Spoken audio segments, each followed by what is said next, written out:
Thank you, guys. Are we ready? Yeah.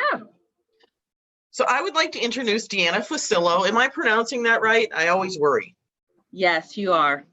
Of Sassy Girl Media. She was with us last year at Keys to Digital Marketing Success. She came into Chicago and it was warm. It's going to be cold this year, just so you know, when you come in. She talked to us last year about Instagram, but this year she's going to talk to us about Facebook advertising. So why don't you tell us a little about yourself? I am getting feedback. I'm getting like. So did you open YouTube? Because that's probably, you need to mute. I did. Should I close the YouTube? Yeah. That was just for you to post online on any of your social medias. Okay, hold on. Let me close it. I'm sorry. I haven't done the YouTube one. Okay, can you see me? I can. We're perfect. Okay. All right. Thank you. I'm sorry. I clicked the link and it was going and I was hearing double talk. Yeah, so. I did that yesterday. I hadn't muted it before I put the link in, and that was a problem. Yeah. All right. Well, we I all want to be number one. Every one of the platforms want to be the most important thing on your device. Yes, I guess so. So what exactly did you ask me? Because I apologize. I was hearing both of it delayed. That's okay. I was asking you, I said you were here last year and it was great and it was nice and warm outside, but it's not going to be that way this year. It's a little chillier in Chicago this year. Yeah, you guys are getting quite a bit of cold weather. We are too, but I think you're much worse. So those 2 days were absolutely amazing in terms of how cold they were. Yeah, I didn't go out for a day and a half. Which is fine. I got a lot done, but it was cold. Yeah. So it's very exciting to have you back. I remember last year when the speakers went out to dinner, you said a couple things to me that were aha moments to me. So I'm looking forward to you coming back, and tell us about what you're going to speak about this year in Facebook. I am going to be talking about Facebook and creating ads that convert. So this is actually one of my 2-hour workshops that I'm going to pull the best parts out of it and put it into that time spot. So there's going to be a lot of really good information if you're running Facebook ads, which hopefully most people, if not everybody, is running a Facebook ad. And once you know that you get 60 minutes this year, though, right? Last year was 45, and it flew by it went by way too quick. It did. So, and I think that'll be really good too, having a little bit of extra time, but I'll get all that information in that hour time spot. So we'll talk about running ads. So what with Facebook having a really bad year in terms of everything that has happened to them. I actually was getting my haircut last night and there was a Time magazine and there was an article about Facebook data in there that was fascinating. Which I'm going to pull up and share with everyone on my line in terms of what it really means to us when we're online and what Facebook shares as data. And that's not the negative part that I'm going to talk about, but as it applies to us as business owners, what can we do to use that to help us? Because we wear our individual hats and then we wear our business hats. And what are those strategies? Because there's a lot of, oh God, I don't see the same things in my Facebook feed. All I see this. So how do I, as a business owner, put something in someone else's Facebook feed that they're going to react to, that we can get things, right? Right. So there's a couple ways that we can do that if we're going to do it organically. And what I mean when I say organically is we're not going to put any money behind it. Yep. Then we have to get creative on the content that we're creating. So we want people to engage. And Facebook actually has a ranking system as far as which type of engagement is better than the next, right? So of course, commenting long comments carries a lot of weight, but even if somebody would like it, if somebody does a heart or an anger or the wow emoji, right, when they show the reaction, those reactions actually carry more weight than just the simple like. So there's different things that we can do organically to help get that reach out there, but we have to be honest, right? Organic reach on Facebook is minimal, very, very minimal, and it's becoming more and more difficult for that to happen. So Facebook ads is almost becoming a necessary part. If we're going to promote our business on Facebook, then we need to really understand campaigns. And I'm not talking about boosting. a lot of times people, and I'm surprised, but I really shouldn't be, because it's not the general public's responsibility. I understand that, but boosting a post and having it monetized and having credible criteria for what happens on it is a big thing. Yes, yes. So I'm talking about running ads. So to answer your question, all this data that Facebook is collecting on us, yes, as an individual user, sometimes we feel like it's invasion of our privacy, but as a business owner, it really helps us target, because Facebook is still the most cost-effective way to target our audience. And we can really narrow in on how to do that, because Facebook knows what we like, what we don't like. They know what our buying behaviors are. They know if we're a new parent, they know when our birthday is. They know everything about us. So as a business owner, we're able to use that data and really narrow in, right? And let's just say, like, we take that data, we can create lookalike ads also, right? So say like whoever follows our business page right now, right? So you and I both have our business pages, and we have certain people who follow that.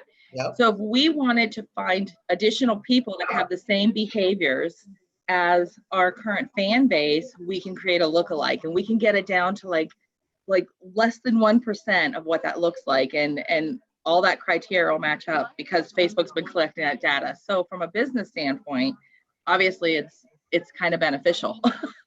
So it's very important for business owners to know, because they always want to cast the widest net. Let's just send it to everyone. We'll know that that's not the point, right? And so absolutely, it's not.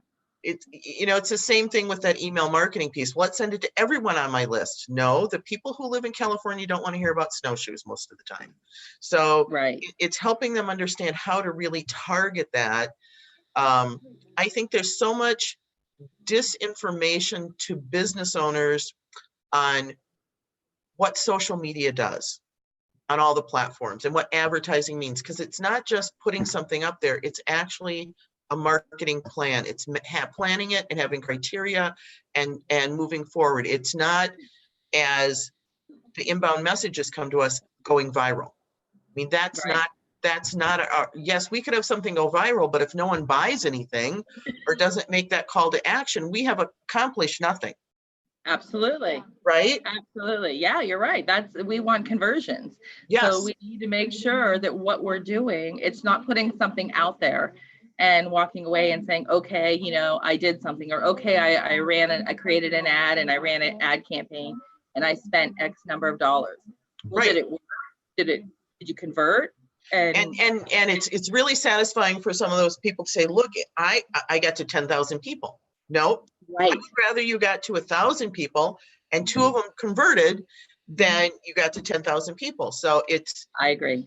Right. It's misleading, and helping business owners understand that and what the follow-up is and all of those things is so very important. Right. I absolutely agree. And even having that call to action, although that sounds so common sense, having a call to action when you create an ad, there's a lot of times people, I've noticed, and I've seen it in my own feed, that they might have posted something they thought was kind of cute and creative and maybe show their brand, and they do a boost and there's no call to action. Yes. It's just going through my feed and it's just a pretty picture. So Deanna, define a call to action for those who are watching or will be watching or who are coming. What does a call to action mean? Because it's not buy now. I mean, it can be, but that's not the point. But right.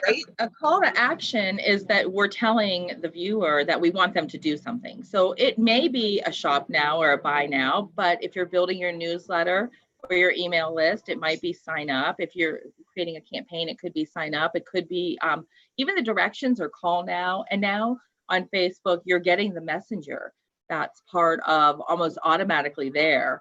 If you are doing anything with your post, but even doing that to say message now for more information and go to one of the bots, like that's a call to action, but we have to let them know what to do, because people don't know what to do unless we tell them, and we take it for granted. Okay. I have said that for years, and you're absolutely right. Don't be evasive. Tell them what you want. Right. Yeah. Right. And they really don't. They, No. they don't, they forget that because they think it's common sense. to say, well, of course I want them to buy my product, right? Right. Or I want them to visit my storefront. But in the reality is, if we don't tell them to do that, they're not going to do it. They don't know. They're just looking. Right. They've just read it and they're moving on in their feed, and yeah. Right. So I think that's so important to remember that. And I see that missed a lot when people are boosting. Now, if somebody has, and I say graduated to doing ads manager, because there is a learning curve. It's a huge learning curve. That any of the interfaces have so much data and are so complicated. And even if when we do it every day, we go back the next day and they've changed it on us. Right. Yeah. They have. Wait, that was there yesterday. Right. Yeah. And I get messages all the time from some of my clients are like, wait, this isn't working and it did yesterday. I'm like, all right, it's working for me. It's not working for you. It's either a glitch or they're making some changes that we haven't heard they're going to roll out yet. Because they don't push everything out to everyone at the same time too, which leaves us at a loss. Right. And usually they're pushing out to iPhone over Droid, and I have Droid. So I'm usually hearing about what's not working first. Yep. And more times than not, it's just that they've made a change. And so it's just working differently. So what else are you going to educate the attendees on? So we're going to be talking, of course, about like the ads manager. I'm going to be giving a quick overview. So you're going to get a little familiar with it, but I'm not going to go into like a deep dive into how to work it. So you have to have some sort of knowledge about what that ads manager is like. So anybody who is coming to it, I would encourage them to log on to their ads manager and just kind of fish around and play in there just so it all makes sense. But my slides will show the next steps. You can also write those down to see what to do next and how to do it. But I'll be talking even about the ad itself, right? I'll be talking about color psychology and how to create an ad that's going to make somebody stop and look. Because the reality is we all scroll. We scroll until something catches our attention. Yeah. The first thing we look at is the image. So we can have the best content, the best text in there. But if it's not good, is what's going to stop us from scrolling. It's the picture first. So how do we grab that initial attention? Then when we have their attention, we're going to talk about what type of text and call to actions to use that are going to be the best, depending on what our goal is, because that changes depending on our goal. Yeah. So we're going to talk about creating the ad and the different pieces of the ad, and then the ads manager. And I'll be sharing what I do. And I do a little bit of A/B testing. I do A/B testing all the time, but I'm going to show exactly how I do that A/B testing so that you can find the best ad to the audience you want to target that's responding the most to it. Let me say that again, because I'll do different audiences, targeted audiences that fit my goal, and different ads. And I'll show how to do A/B testing so that the audience that's responding most to the ad will see it. So okay. I'm going to ask a question. Facebook pay-per-click versus or Google pay-per-click versus Facebook. Google, if you put in 3 ads, it will automatically then start featuring the better ad. Yes. You and Facebook have to watch it and then make that choice. You do. You definitely do. It's good to know. I'm not judging either. Yes, no, you do have to watch it. And I give it 48 hours to watch. So I don't keep all the ads running. I don't put a big budget on it. In the beginning, I just do a 48-hour run, and I just watch and pay attention to where my engagement's happening, how people are responding, and then I make the decision on which ad I'm going to go full force with and put my budget behind that. Right. No, it's just a different platform and they all do things differently. I just was asking that question. Yep. Because I have someone in my organization who does it. So yeah. Nice. Last year, did you meet Miriam last year? I don't remember if I did or didn't. It was her first day on the job. You know what? I think I did meet her at the booth. Okay. I'm trying to remember, but that day was hectic. It was busy. It was crazy. And it was baptism by fire for that poor girl. And she's with me a year later and she's doing great. I can tell. Her emails are awesome. Every time I say something, like, for example, for this, because I'm on the East Coast, so the time is different.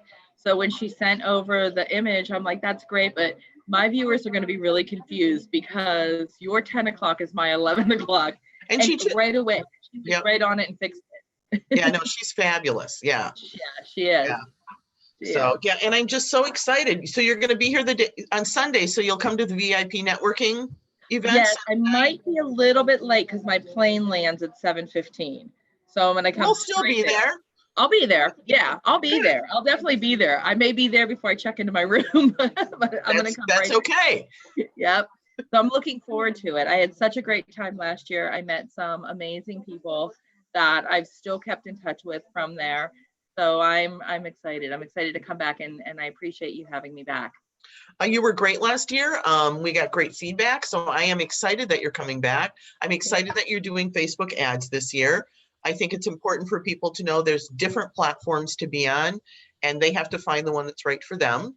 Right. Absolutely. Absolutely. Because not everything works for everybody. That is correct. You have to define where your clients are going to be. And also you have to do one or more because you have different personas for your clients. Mm-hmm. So it's making sure you understand that and starting with one and moving out. So Yes. I am very excited to have you back, Deanna. Thank you. So we are having, I don't know if you've looked lately, but Yelp is coming this year. I saw that. I saw her interview too with Oh, you. isn't Emily great? Yes, that was a great interview, and she gave a lot of really good information. So I'm excited to meet Yelp. I haven't interacted with Yelp at all, so I'm looking forward to meeting her. Yeah, I'm very excited. Eli's coming back. He's going to do the Google AdWords. We also Perfect. have a speaker from Google My Business coming, which everyone needs to understand because that's a big deal. That's a huge deal. We have someone, Dave from LinkedIn is coming. So Ryan from LinkedIn. See, I messed up. Ryan from LinkedIn and Dave from Google My Business. Two new people for me, 2 new meets, which I'm very excited for. But yeah, we're really looking forward to the event. Yes, I am too. I can't wait. Thank you so much